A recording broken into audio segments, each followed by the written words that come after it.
દેશભરમાં digital એસ્ટેટના case વધી રહ્યા છે, ત્યારે અમેરિકાથી પરત ફરેલા 65 વર્ષીય વેપારીને સાયબર ગઠિયાઓએ 64 લાખ રૂપિયાની મોટી ઠગાઈમાં ફસાવી દીધો. આઈડી પ્રૂફનો દુરુપયોગ, નકલી વિડીયો કોલ અને ડિજિટલ એસ્ટેટનો ખોટો ભય ઊભો કરીને એક કરી વેપારી પાસેથી લાખો રૂપિયા પડાવી લેવામાં આવ્યા. સુરત સાયબર સેલે આ પ્રકરણમાં રાજસ્થાનના એક આરોપીને બેંગલુરુથી ઝડપી પાડ્યો. 3 ડિસેમ્બરના રોજ એનઆરઆઈ વેપારીને અજાણ્યા વિદેશી નંબર પરથી ફોન આવ્યો. કોલ કરનારે ટ્રાઈનો અધિકારી હોવાનું દાવો કરીને જણાવ્યું કે તેમના આધાર કાર્ડથી જોડાયેલ સિમ કાર્ડ મુંબઈના અંધેરીમાંથી ખરીદાયું છે, જે ગુનામાં વપરાયું છે. પછી ભેજાબાજોએ મુંબઈ ક્રાઇમ બ્રાન્ચ અને સીબીઆઈ ઓફિસર બનીને વિડીયો કોલ કર્યો. વેપારીને મની લોન્ડરિંગ અને ફ્રોડ કેસમાં ફસાઈ ગયા હોવાનો ભય માહોલ કર્યો અને કહ્યું કે તપાસમાં સહકાર નહીં આપો તો ધરપકડ કરીને જેલ મોકલવામાં આવશે. વધુ વિશ્વસનીયતા માટે આરબીઆઈના ગવર્નરના બોગસ લેટરો અને સુપ્રીમ કોર્ટના નકલી વોરંટ પણ મોકલવામાં આવ્યા. વેપારી પાસેથી ટુકડાઓમાં પૈસા પડાવી વેપારીની શંકા જતા તેઓ સાયબર સેલ પહોંચ્યા હતા, જ્યાં ઠગાઈનો પર્દાફાશ થયો હતો અને તે બેંગ્લોરથી ઝડપાયો હતો. સુરત સાયબર સેલ દ્વારા એક 65 વર્ષના વૃદ્ધને ડિજિટલ એરેસ્ટ કરવામાં આવ્યા હતા. એમને એવું કહેવામાં આવ્યું હતું કે તમારું જે કેનેરા બેંકમાં એક એકાઉન્ટ ખુલેલું છે અને જેમાં 6 કરોડ 80 લાખ જેટલી રકમ જમા કરવામાં આવી છે અને એમાંથી તમને 80 લાખ રૂપિયા જેટલું કમિશન આપવામાં આવ્યું છે.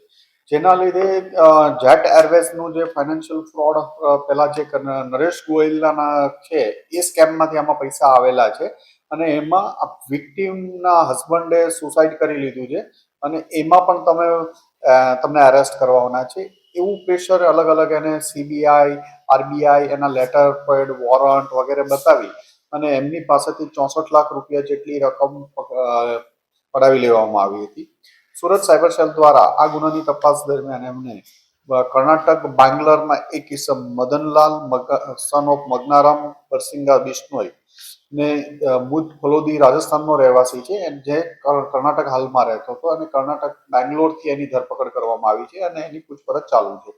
આ ઇસમ પોતાના એકાઉન્ટમાં પૈસા ટ્રાન્સફર થયા હતા. આ પૈસા ટ્રાન્સફર થયા પછી મદનલાલ આ પૈસા ગુજરાતમાં આવી અલગ અલગ જગ્યાએથી પોતાની ઓળખ આઈડેન્ટિફાઈ ન થાય એટલે વડોદરા અને અલગ અલગ શહેરોમાંથી આ પૈસા વિડ્રો કરતો હતો અને એની ધરપકડ કરી આ ગુનામાં એની પૂછપરછ ચાલુ છે.